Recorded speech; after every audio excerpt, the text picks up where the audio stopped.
Hello friends, welcome back to your own channel. तो दोस्तों, आप सभी का आप ही के अपने यूट्यूब चैनल पर दिल से बहुत बहुत स्वागत है। तो इस वीडियो में हम डिस्कस करने जा रहे हैं इस हफ्ते की जितनी भी बैंकिंग सेक्टर की न्यूज़ है ना। जितनी भी न्यूज़ है इस बैंकिंग सेक्टर की इस वीक की, वो इस एक वीडियो में हम डिस्कस कर लेंगे। तो ट्राई करना वीडियो को शुरू से लेकर एंड तक देखने का। वीडियो अच्छी लगे तो लाइक कर देना। इसके अलावा if you want you can smash the subscribe button for every video update. So start करते हैं सबसे पहले न्यूज़ से, that is related to privatisation. तो सबसे पहले न्यूज़ क्या है, प्राइवेटाइजेशन से रिलेटेड है। So government will continue to have minimum stake in insurance sector, employees interested जितने भी है वो प्रोटेक्ट किया जाएगा during privatisation, says finance minister Nirmala Sitharaman. तो निर्मला सीतारमन ने अभी एक इंटरव्यू के दौरान कहा है, आप देख सकते हैं जब इनसे क्वेश्चन पूछा गया जी वीनस के दौरान, तो उन्होंने कहा है अभी रिसेंटली हमने देखा भी था कि इस बार जो मानसून सेशन था उसमें जो आप कह सकते हो एक इंश्योरेंस सेक्टर से रिलेटेड एक बिल भी आया था, इसमें उनकी प्राइवेटाइजेशन से रिलेटेड बातें भी हुई थी। तो अगर यहाँ पे इंश्योरेंस की कंपनियाँ प्राइवेटाइज होती हैं तो डेफिनेटली यहाँ पे ये चीज़ें कही गई हैं कि एम्प्लॉयज़ का जो इंटरेस्ट है वो प्रोटेक्ट किया जाएगा। बट ज़रूरी नहीं है कि ये 100% होगा ही, क्योंकि ऑलरेडी आप देखते होंगे कि प्राइवेट सेक्टर में ये चीज़ें बहुत कम होती हुई देखने को मिलती हैं। वहाँ तो हायरिंग और फायरिंग धड़ल्ले से चलता है। तो देखना होगा किस तरह से निर्मला सीतारमन की बातों पर जो एम्प्लॉयज़ है वो विश्वास करते हैं, मैनेजमेंट विश्वास करती है या फिर यूनियंस विश्वास करती हैं, क्योंकि ये एक बहुत हॉट टॉपिक चल रहा है इस टाइम पे प्राइवेटाइजेशन का। नेक्स्ट न्यूज़ पे आ जाते हैं। नेक्स्ट न्यूज़ देख लेते हैं। HDFC bank becomes first lender to list $1 billion at $1 billion 81 bonds on IFSC। तो HDFC बैंक, जिसके कारण हमें रिसेंटली गेन में भी देखने को मिला था, तो एक पॉजिटिव न्यूज़ थी HDFC बैंक की तरफ से। तो आप देख सकते हैं HDFC bank on Thursday became the first Indian lender to list its $1 billion foreign currency additional Tier 1, ठीक है, जिसको T1 भी बोला जाता है, bonds priced at 3.7% on the IFSC that is international financial service centre of the Gujarat international financial tech city GIFT में।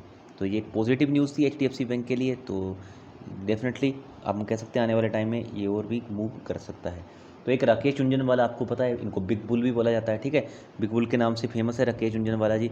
तो आपको पता है जब भी ये किसी स्टॉक में पिक करते हैं, आप काफ़ी आपको पता है वहाँ पे वॉल्यूम भी बढ़ते हुए देखने को मिल जाते हैं, शेयर भी अच्छी खासी तेज़ी दिखाने लगता है। तो अभी राकेश झुनझुनवाला जी ने किसी बैंक में स्टेक खरीदा है। तो कौन सा वो बैंक है, तो राकेश झुनझुनवाला ने खरीदा है कैनरा बैंक में। तो आप देख सकते हैं with the addition of Canara bank to his portfolio, Rakesh Jhunjhunwala now owns shares of at least 3 banks stocks. ठीक है, कौन कौन से बैंक हैं, including Federal bank and Karur Vysya bank.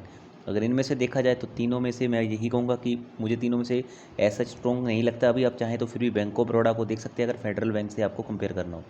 हालांकि दोनों का प्राइस सेम चलता है, बट बैंक ऑफ बड़ौदा एक गवर्नमेंट बैंक होने का भी एडवांटेज लेता है, क्योंकि second largest public sector bank है।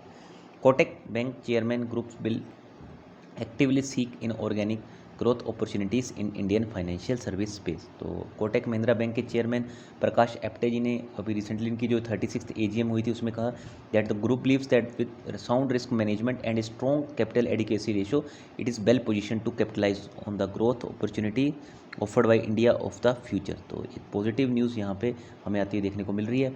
For financial year 2021, Apte said that the group's subsidiaries and associates have been an important driver of our consolidated results, and they contribute over 30% to the group's consolidated profit after tax for financial year 2021।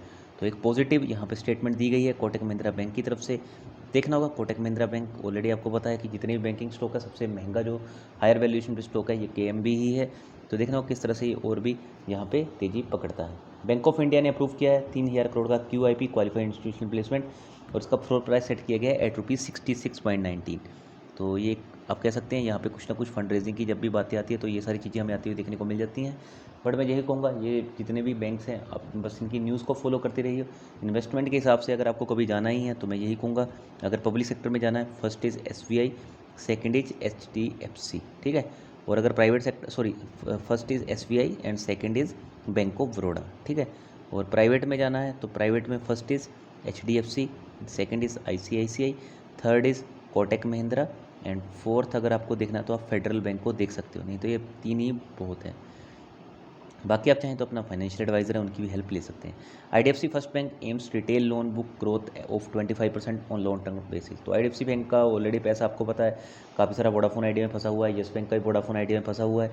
तो अभी IDFC bank आपको पता है अभी corporate से निकलकर थोड़ा retail के पोर्टफोलियो के ऊपर भी नहीं रखता है, क्योंकि रिटेल पोर्टफोलियो में बहुत ज़्यादा फायदा होता है। ठीक, कैसे फ़ायदा होता है, सपोज करो एक कंपनी को इन्होंने लोन दिया 1 करोड़ का, ठीक है, और 10 बोरोर को लोन दिया इन्होंने 10 लाख का, ठीक है, तो ये भी 1 करोड़ हुआ, ये भी 1 करोड़ हुआ। अगर यहाँ पे कंपनी फ्रॉड कर दे तो ये पूरा 1 करोड़ डूब गया। बट यहाँ पे इन्होंने 10 लोगों को 10 लाख दिया। इसमें से अगर एक आदमी 10 लाख का फ्रॉड करता है तो क्या होगा, जब कह सकते हैं फॉल्ट करता है, एनपीए करता है, तो 10 लाख का ही कंपनी को लॉस होगा। तो इसलिए अभी ये अपना जो मैक्सिमम फोकस है वो रिटेल लोन, मॉर्टगेज लोन, ठीक है, जितने भी रिटेल लोन से रिलेटेड और भी प्रोडक्ट लगते हैं जैसे एजुकेशन लोन, इनके ऊपर अपना फोकस बढ़ा रहे हैं। तो एक हम कह सकते हैं ये एक अच्छा पॉजिटिव न्यूज़ है। बट जब तक कंपनी अच्छा प्रदर्शन नहीं करती है तब तक हमें बस इसको अपना वॉच लिस्ट में रखना चाहिए। अभी कुछ देख लेते हैं, कुछ टारगेट दिए गए हैं। तो आप देख सकते हैं एमके ग्लोबल ने टारगेट दिया है आईसीआईसीआई बैंक का with by rating eight ₹825।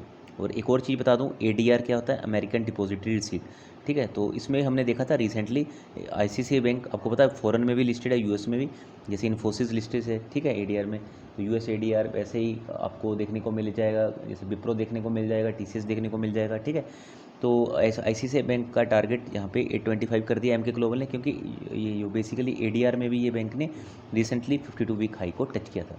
Next is why Federal bank target price ₹110 Angel Broking. तो एंजल ब्रोकिंग ने अभी रिसेंटली इसका टारगेट दिया ₹80 से सीएमपी से ऑफ ₹110। तो मैं यही कहूँगा आप फेडरल बैंक में भी उतना ही पैसा लगाना है। कल को अगर थोड़ा सा आपको यहाँ पे, क्योंकि इसमें क्या है वॉलेटिलिटी बोल जाती है, तो स्टॉक में मूवमेंट हो जा रहती है, तो ये चीज़ आपको जरूर देखनी चाहिए। वाई एसबीआई टारगेट प्राइस ₹6 में मोतीलाल ओसवाल। तो मेरे खुद के कोई भी टारगेट नहीं है, सारे जो ब्रोकरेज फर्म है उसी के द्वारा दिए गए। मोतीलाल ओसवाल ने दिया है ₹600 का एसबीआई का टारगेट। एसबीआई बैंक, जितने भी बैंक हैं पब्लिक सेक्टर बैंक, उसमें से सबसे जो स्टेबल बैंक देखने को मिलता है तो एसबीआई देखने को मिलता है।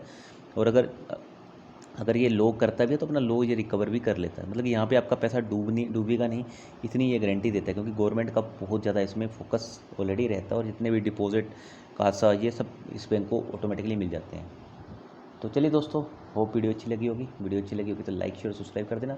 बहुत जल्दी मिलते हैं नेक्स्ट वीडियो के साथ। And thanks for watching the video. Thank you so much and bye bye for now.